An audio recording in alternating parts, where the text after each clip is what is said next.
Bonjour et bienvenue dans un nouvel épisode de Passer à l'acte le Mac. Je suis très content de vous retrouver ici en plein cœur de la Drôme provençale et plus particulièrement à Sauzet. J'ai rendez-vous avec maître Gaël Morin et ensemble on va parler du mandat de protection future. Alors suivez-moi, on est parti.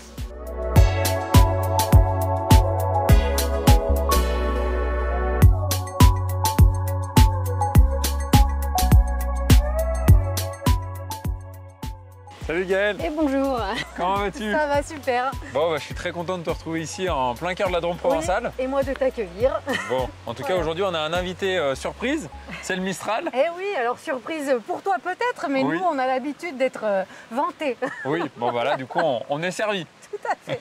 Alors Gaël, aujourd'hui on va parler d'un sujet qui est important, qui touche la famille, c'est le mandat de protection future.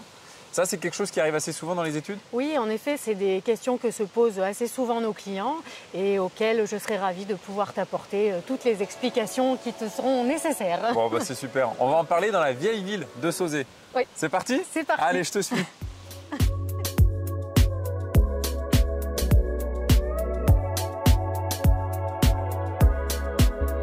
Alors Gaël, oui. Ce mandat de protection future, comment ça se passe?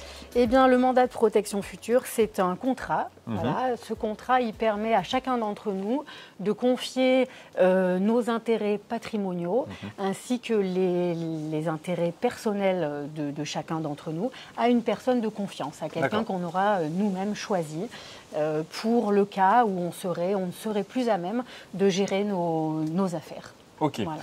Alors concrètement, du coup, comment ça se réalise? Eh bien, ce mandat, il prend effet par soit un acte notarié, donc en allant voir son notaire, et à ce moment-là, on confie à la personne de son choix nos intérêts patrimoniaux, y compris la vente d'un logement. Les pouvoirs du mandataire sont alors étendus. Alors qu'on peut également réaliser cet acte sous seing privé, c'est-à-dire sans l'intervention d'un notaire, mais dans ce cas-là, les pouvoirs seront plus restreints. D'accord. Voilà. Alors, quelle est la différence finalement avec la curatelle, la tutelle? Oui, c'est des choses qui sont plus en fait, complexes. la tutelle et la curatelle sont d'une part plus complexes, et puis la tutelle et la curatelle sont très encadrées et beaucoup plus compliquées à mettre en œuvre. Et dans ce cas-là, on ne choisit pas son mandataire. Ah oui, c'est imposé. Exactement. Ok.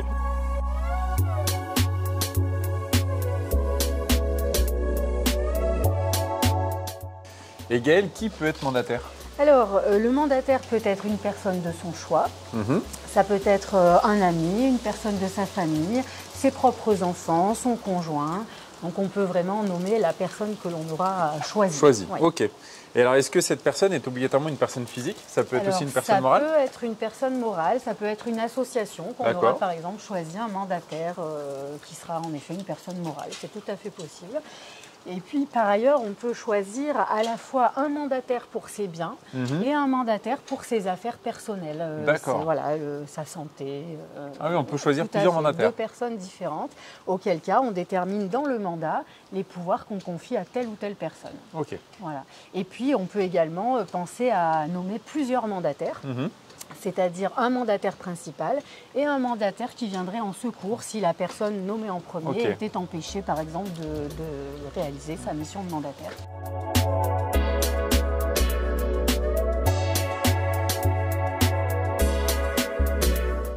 Alors, si je deviens mandataire, Gaël, j'imagine que je ne peux pas non plus tout faire. Et non, bien entendu, tu vas être limité, c'est-à-dire que tu ne pourras pas vendre la résidence principale de la personne et tu ne pourras pas, bien entendu, te faire attribuer des biens de la personne pour laquelle tu effectues le mandat. D'accord. Voilà. Bon, alors, est-ce qu'il y a un contrôle, quelque chose de global qui vient encadrer tout ça? Au départ, on a un contrôle par l'établissement d'un inventaire du patrimoine. D'accord. Donc, on fait l'inventaire du patrimoine de la personne. Et puis, toutes les années, on rend compte, par exemple au notaire, dans le cas du mandat notarié, des actions qui ont pu être faites sur une année. D'accord. Voilà. Mais alors, si je ne suis pas héritier direct du mandant, est-ce que les héritiers, du coup, ont un droit de regard sur ce que je fais? Oui, bien sûr. Les héritiers de la personne, après son décès, ont la possibilité de demander un compte de gestion sur les 5 années, donc les archives des années précédentes. Ok, donc il faut tout garder. Il faut tout garder, au moins pendant 5 ans.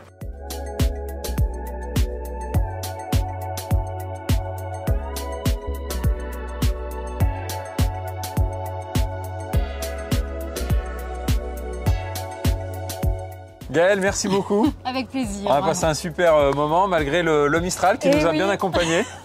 En tout cas, on a parlé d'un sujet qui était important. Et puis, ce qui est important aussi, c'est de rappeler qu'il faut l'anticiper au plus possible. Et oui, oui.